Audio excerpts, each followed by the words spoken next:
ہر زمانے کے اندر جو نائب غوث اعظم ہوتا ہے اس کی سب سے بڑی ذمہ داری یہ ہوتی ہے شریعت کی حفاظت کرے، شریعت کے احکام کو بچائے اور شریعت کا تحفظ کرے۔ آپ ہر دور کے اندر دیکھیں، اور جس دور کے اندر ہم زندگی گزار رہے ہیں، ہزاروں علماء کرام کام کر رہے ہیں، بے شمار فقہاء کرام، محدثین اور اہل علم کا ایک پورا قافلہ ہے، وہ کام پہ لگا ہوا ہے، لیکن آپ اپنے دل پر ہاتھ رکھ کے بتائیں اس دور کے اندر شریعت کی حدوں کی حفاظت کیا حضور تاج الشریعہ سے زیادہ کسی نے کی ہے؟ ہم نگاہ اٹھا کر کے دیکھ لیں، ایسے فتنے شریعت کے خلاف اٹھے جہاں پر بڑے بڑے چھپاؤ دستار والے بولنے کے لیے تیار نہیں ہوتے تھے۔ حضور تاج الشریعہ رحمت اللہ تعالی علیہ نے یہ نہیں سوچا کہ جو فتنہ اٹھانے والے ہیں ان کے پیچھے لاکھوں مریدین ہیں، ان کے پیچھے ہزاروں کا مجمع ہے، اگر میں ان کے خلاف بولوں گا تو پھر لوگ مجھے برا بھلا کہیں گے۔ آپ نائب غوث اعظم ہیں، سرکار غوث پاک برسرے منبر بیٹھ کر کے بڑے بڑے جو ہے عمرا کو اور اپنے وقت کے حکما کو للکار کر کے کہتے تھے تو ظالم ہے،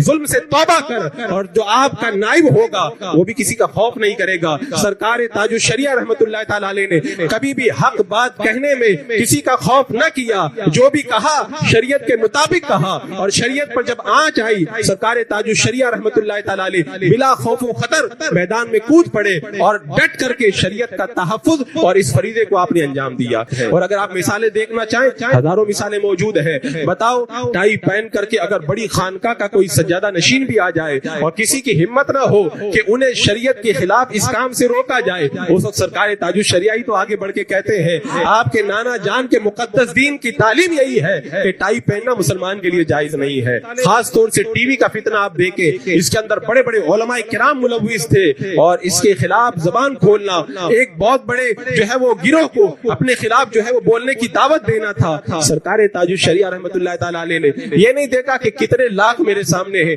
آپ نے ڈٹ کر کے بتایا کہ تصویر کھینچنا بھی حرام ہے، کھنچوانا بھی حرام ہے، ویڈیو گرافی اور ٹیلی ویژن وغیرہ ان کو دیکھنا دکھانا سب ناجائز و حرام ہے۔ اور جب لوگوں نے اس پر اعتراض کیا اور کہا کہ بد مذہب اپنا کام کر رہے ہیں اور ان کا رد کرنے کے لیے ہمیں ٹی وی پر آنے کی ضرورت پڑتی ہے، سرکار تاج الشریعہ رحمت اللہ تعالی علیہ نے فرما دیا کہ یہ تصویر کی حرمت کا مسئلہ اجماعی ہے اور اجماع کو جو ہے تمہارے ان جھوٹے بہانوں سے توڑا نہیں جا سکتا۔ اور جہاں تک بد مذہبوں کا رد کرنا ہے تو کیا چہرہ دکھا کر کے رد کرنا ضروری ہے؟ رد تو آواز کے ذریعے بھی تو کی جا سکتا ہے۔ اور اگر تم یہ کہو کہ ہماری آواز زیادہ دور تک نہیں پہنچے گی تو سرکار تاج الشریعہ رحمت اللہ تعالی علیہ نے فرمایا کہ تم ٹیلی ویژن ہی پر چلاؤ، تصویر کے بغیر تم جو ہے وہ ان کا رد چلاؤ، پھر تمہاری آواز دیکھو دور تک پہنچتی ہے کہ نہیں پہنچتی ہے۔